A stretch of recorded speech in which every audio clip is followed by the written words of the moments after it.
کعبہ جائیں تو پہلے مینا، پھر مزدلفہ، پھر عرفات آتا ہے، فَإِذَا أَفَضْتُم مِّنْ عَرَفَاتٍ۔ حاجی 8 ذوالحجہ، اس کو یوم ترویہ بھی بولتے ہیں، 8 ذوالحجہ کو مینا میں ظہر سے پہلے پہنچتے ہیں۔ ظہر، عصر، مغرب اور عشاء اور فجر، یہ تینوں نمازیں یعنی اگلی فجر یعنی اگلے دن کی مینا میں ادا کرتے ہیں۔ احرام کے بعد حج یہاں سے شروع ہوتا ہے اور 9 ذوالحجہ کو عرفات جاتے ہیں۔ سورج ڈھلنے سے لے کر اس کے غروب ہونے تک عرفات میں وقوف یعنی ٹھہرنا حج کا سب سے بڑا رکن ہے۔ جنہوں نے حج کیا ہوگا ان کو یہ ساری تفصیل کا علم ہوگا۔ اللہ تبارک ہم سب کو اللہ کا گھر دیکھنا نصیب فرمائے اور خاص طور پر مبرور حج نصیب میں لکھ دے۔ تو عبد الرحمن بن ابن یامر رضی اللہ عنہ بیان کرتے ہیں کہ رسول اللہ صلی اللہ علیہ وآلہ وسلم نے فرمایا، حج عرفات میں وقوف ہی ہے، جس نے مزدلفہ والی رات میں عرفات کا وقوف فجر طلوع سے پہلے پا لیا تو اس نے حج کو پا لیا۔ آگے ہے فَاذْكُرُوا اللَّهَ عِندَ الْمَشْعَرِ الْحَرَامِ۔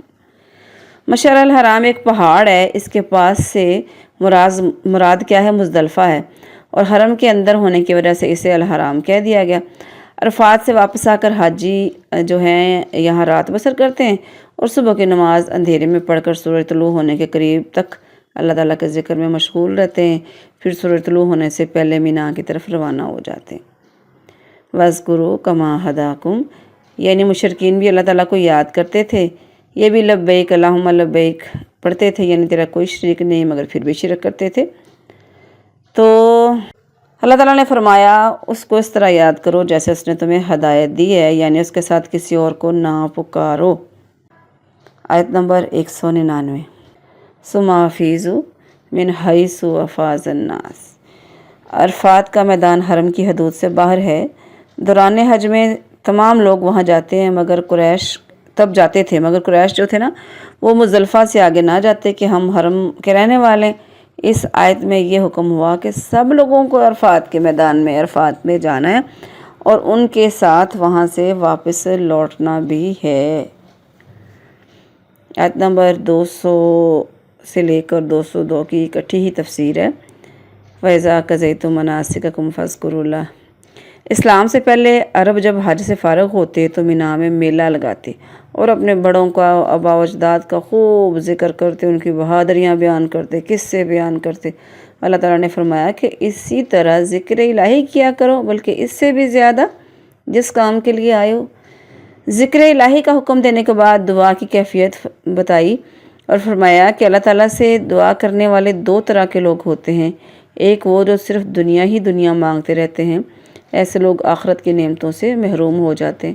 آپ نے بھی دیکھا ہوگا اکثر لوگ ایک دوسرے کو کہتے رہتے ہیں، کسی نے دعا کروانی ہو ایک دوسرے سے تو کہتے ہیں میرے لیے دعا کرنا، اللہ مجھے گھر دے دے، کوئی کہتا ہے اللہ مجھے میری اولاد کو بڑی والی نوکری دے دے، اللہ میرے بیٹے کو ایم اے پاس کروا دے، یعنی ایسی خواہشات بیان کرتے رہتے ہیں اکثر لوگ جو دنیا کا ہی مانگنا ہے۔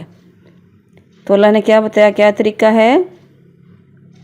جب بھی کہنا ہے میرے لیے دعا کرو، اللہ تعالیٰ مجھے دنیا اور آخرت دونوں جگہ پہ اپنا گھر نصیب فرمائے، ایسے۔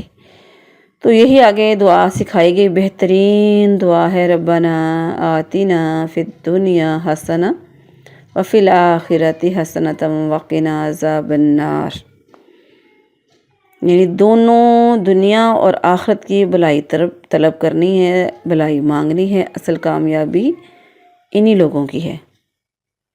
بھلائی میں کیا آ جاتا ہے؟ دنیا کی بھلائی میں، دنیا کی بھلائی میں نیک بیوی، دنیا میں غلبہ یعنی ایک شوہر اور بیوی زوج ایک ہی، دونوں ایک دوسرے کے لیے ہوتے ہیں۔ دنیا میں غلبہ، پھر خلافت اسلامی کا قیام، رزق کی وسعت، دین و دنیا کا علم اور اللہ کے احکام کے مطابق چلنے کی توفیق، یعنی سب نیک اعمال اس میں شامل ہیں۔ اور آخرت کی بھلائی میں دوزخ سے نجات، جنت کا مل جانا، رضا الہی کا مل جانا، حساب میں آسانی ہونا اور اللہ تعالیٰ کا دیدار وغیرہ شامل ہیں۔ انس رضی اللہ عنہ فرماتے ہیں کہ رسول اللہ صلی اللہ علیہ وآلہ وسلم اکثر یہ دعا کیا کرتے تھے۔ اور کیا یہ دعا آپ کس وقت کرتے تھے؟ خاص طور پر طواف کے دوران، ہر طواف کے ہر چکر میں رکن یمانی اور حجر اسود کے درمیان یہ دعا اللہ کے نبی سے مسنون ہے۔ اللہ تعالیٰ نے یہاں دو قسم کے لوگ ذکر فرمائے، صرف دنیا کی بھلائی طلب کرنے والے اور دنیا اور آخرت دونوں کی بھلائی مانگنے والے۔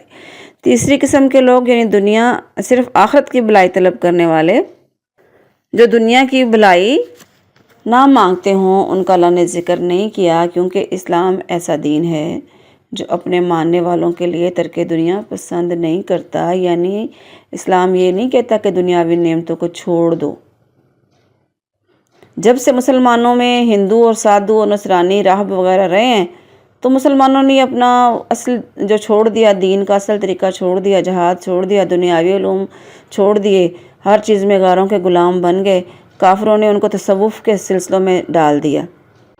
دیکھیں کوئی کہتا ہے فلاں نے اتنے عرصے روٹی نہیں کھائی، وہ تو بڑا پیر تو وہ ہے، یا اتنے عرصے فلاں نے صرف کوئی تھوڑی بہت چیز کھائی ہے، یا اتنا عرصہ سویا نہیں ہے۔ یہ ساری باتیں تصوف کی ہیں جو اسلام میں اس کی کوئی گنجائش نہیں ہے۔ تو اگر ہم اللہ کی رضا حاصل کرنے چاہتے ہیں نا، اللہ کی رضا، تو اللہ تعالیٰ کی رضا تو دنیا اور آخرت دونوں کی طلب اور ان کے لیے محنت سے ہی حاصل ہوگی۔ مسلمانوں کی اس دونوں کی طلب، ان دونوں چیزوں کی، دنیا اور آخرت کی طلب، بلکہ ان کا ہر عمل ہے رضا الہی کو حاصل کرنے کے لیے ہونا چاہیے۔ واقعنا عذاب النار، تو پھر آخرت کی بھلائی آگے نا اس میں۔ اللہ تعالیٰ ہم کو دنیا اور آخرت کی بھلائیاں نصیب فرمائے۔ وما علیہ الا البلاغ المبین۔